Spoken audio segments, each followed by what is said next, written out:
የተከበሩ አቶ አረጋ ከበደ የአማራ ብሔራዊ ክልላዊ መንግስት ፕሬዝዳንት፣ የተከበሩ አቶ አማረ ሰጤ የአማራ ክልል ምክር ቤት ምክትል አፈ ጉባኤ፣ ክቡር ዶክተር አብዱ ሁሴን የአማራ ብሔራዊ ክልላዊ መንግስት ምክትል ርዕሰ መስተዳድር፣ የተከበሩ አቶ ይርጋ ሲሳይ የብልጽግና ፓርቲ የአማራ ክልል ቅርንጫፍ ጽህፈት ቤት ኃላፊ፣ ክቡር ዶክተር ድረስ ሳህሉ በምክትል ርዕሰ መስተዳድር ማዕረግ የገጠር ክላስተር አስተባባሪና የግብርና ቢሮ ኃላፊ፣ ክቡር ዶክተር ሙሉነሽ ደሴ በምክትል ርዕሰ መስተዳድር ማዕረግ የማህበራዊ ክላስተር አስተባባሪና የትምህርት ቢሮ ኃላፊ፣ ክቡር ዶክተር አህመዲን መሐመድ በምክትል ርዕሰ መስተዳድር ማዕረግ የከተማ ክላስተር አስተባባሪና የከተማና መሰረተ ልማት ቢሮ ኃላፊ፣ የተከበሩ አቶ ፍስሐ ደሳለኝ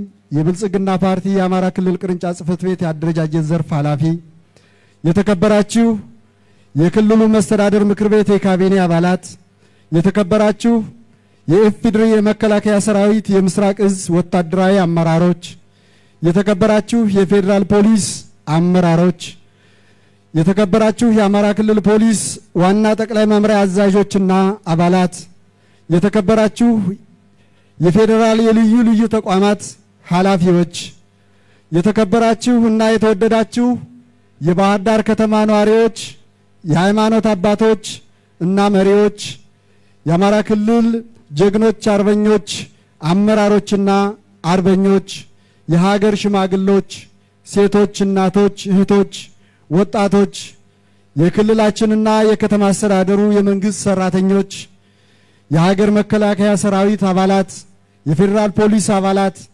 የክልላችን ፖሊስ አድማ ብተናና የሰላም አስከባሪ አባላት፣ በአጠቃላይ የከተማችን ነዋሪዎች የታላቁ ህዳሴ ግድብ ተመርቆ ወደ ስራ መግባቱ ለመደገፍ የተገኛችሁ ሁሉም እንኳን በደህና መጣችሁ፣ እንኳን ደስ አላችሁ፣ እንኳንም ከዘመን ዘመን አሸጋገረን ለአዲሱ ዓመት በሰላም አደረሳችሁ ማለት እፈልጋለሁ። የዘንድሮው የዘመን መለወጫ በዓል በድል ላይ ድል ተጎናጽፈን የተቀበልነውና ያከበርነው እና ከዘመን ዘመን የተሸጋገርንበት ጊዜ ነው። በዚሁ አጋጣሚ የመጪው ዘመን የአንድነት፣ የፍቅር፣ ግጭትና ቁርሾ የሚዘጋበት ሰላም የሚሰፍንበት እንዲሆንልን ከወዲሁ ምኞቴን በድጋሚ መግለጽ እፈልጋለሁ። ዛሬ በኢትዮጵያ ሰማይ ስር በአማራ ምድር በአማራ ክልል ህዝብ መናገሻ በአማራ ብሔራዊ ክልላዊ መንግስት መቀመጫ በጣና ፈርጧ በጊዮን እመቤቷ በባለ ዘንባባ ከተማ የማትጠገበው አድሮ አዲስ የሆነችው የከተማዋ ነዋሪዎች ከሊቅ እስከ ደቂቅ የግድቡን መጀመር ከደገፉበት መንፈስና ስሜት በላቀ ደስታና ሲቃ ተውጠው የታላቁን የህዳሴ ግድብ መመረቅ በድል አድራጊነት በአሸናፊነት በታሪክ ሰሪነት የስለንቦና ከፍታ ላይ ሆነው እያከበሩትና ድጋፋቸውን እያሳዩት እንገኛለን። እንኳን ደስ አላችሁ፣ እንኳን ደስ አለን ማለት እፈልጋለሁ። ሁላችን እንደምናውቀው ሀገራችን ኢትዮጵያ ቀደምት የስልጣኔ ባለቤት የሰው ልጅ መገኛ ሰፊ የግዛት ወሰን የነበራት ክብሯንና ነፃነቷን ጠብቃ የኖረች የታፈረችና የተከበረች ሀገር ናት። የራሷ ፊደል፣ ቋንቋ፣ ታሪክ፣ የዘመን አቆጣጠር ያላት ሀገር ናት። የራሷ የሆነ ባህል፣ እሴት፣ አኩሪ ታሪክ ያላት ሀገር ናት። ነገር ግን ይህችን ገናና የነበረች ሀገር በጀመረችው የስልጣኔ መንገድ መጓዝና መዝለቅ አልቻለችም። የኢትዮጵያን የስልጣኔና የጥበብ ባለቤትነት፣ የሰው ልጅ መገኛነት፣ የታፈረች የተከበረች ነፃነቷን የጠበቀች እና ጠብቃ የኖረች የጥቁር ህዝቦች ሁሉ የአሸናፊነት የድል አድራጊነት ምልክትና ኩራት መሆኗን የማይቀበሉ የማይፈልጉ ከቅርብም ከሩቅም ያሉ በጋራና በተናጠል መክረው ጦር አዝምተው ወግተዋታል፣ አዳክመዋት ቆይተዋል። ዳሩ ግን ኢትዮጵያን ማሸነፍ መቼም እንደማይቻል ባድዋ ተራሮች ስር ነጭ በጥቁር ሕዝብ ተሸንፎ ተደማድሟል። ይህም ሆኖ የውጪ ታሪካዊ ጠላቶቻችንና የውስጥ ተላላኪዎች ዛሬም ድረስ ኢትዮጵያ ከጦርነት እንዳትወጣ በጦርነት ታሪክ ውስጥ እንድትኖር ጦርነትና ግጭት የወለደው ድህነትና ኋላ ቀርነት መለያ እንዲሆን ተገዳ ቆይታለች። ይህች የገናና ታሪክ የስልጣኔ ባለቤት የነበረች ሀገር ረሃብተኛ ተመጽዋች በድህነትና በግጭት አዙሪት የምትኖር እንድትሆንም ተገዳ ቆይታለች። ይህን የድህነትና የኋላ ቀርነት የግጭት ታሪክ ለመቀየር ልጆቿ አርቀው ተመልክተው በትልቁ አስበው እና አቅደው ወደ ቀደመ ክብሯ ለመመለስ ስራ ተጀምሯል። ጳጉሜ 4 2017 ዓመተ ምህረት በይፋ የተመረቀው ታላቁ የኢትዮጵያ ህዳሴ ግድብ የኢትዮጵያን የቁልቁለት ጉዞ ያበቃ መሆኑንና የኢትዮጵያ የብልጽግና ጉዞ ዳግም ጅማሮ ማሳያ ነው። ታላቁ የኢትዮጵያ ህዳሴ ግድብ የታሪክ ጥፋት ማሳያ፣ የኢትዮጵያን ያሸነፊነት ያይበገሬነት ማሳያ።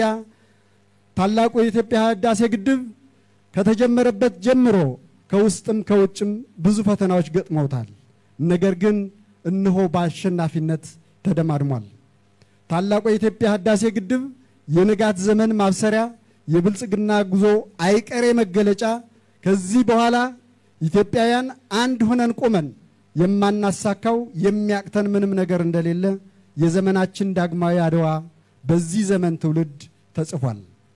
ወደፊትም ኢትዮጵያ የራሷን የሚያስፈልጋትን ሁሉ እያሳካች ትቀጥላለች። ይህን ከማድረግም የሚያስቆማት አይኖርም። እኛ የባህር ዳር ከተማ ነዋሪዎች ሀገራዊ ኃላፊነታችንና ግዴታችን በላቀ ኃላፊነት በፍጹም ኢትዮጵያዊነት እንወጣለን። ከተማችን ባህር ዳር የዓለም ተወዳዳሪ ተመራጭ ከተማ፣ ውብ ጽዱ አረንጓዴ የቱሪዝምና የኢንቨስትመንት መዳረሻ የማድረግ ራዕያችን ለማሳካት የጀመርነውን ጉዞ አጠናክረን እንቀጥላለን።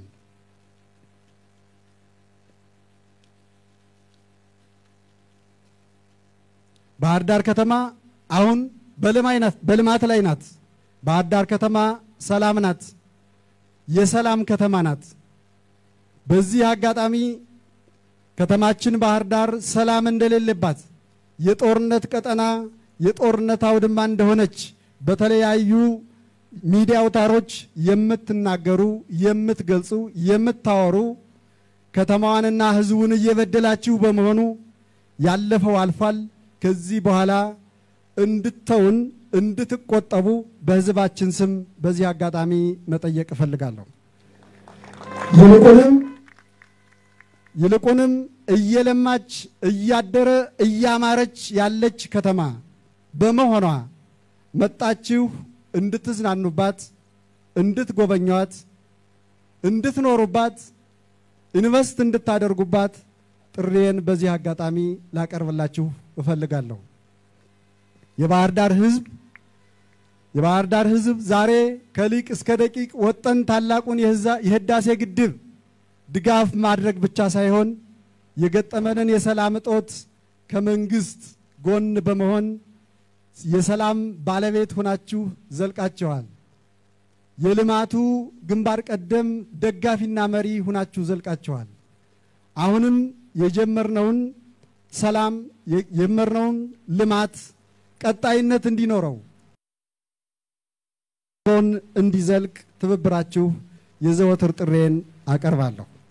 ከዚህ በመቀጠል ቀኑ ድንግዝግዝ ባለበት ሰው በተፈለገበት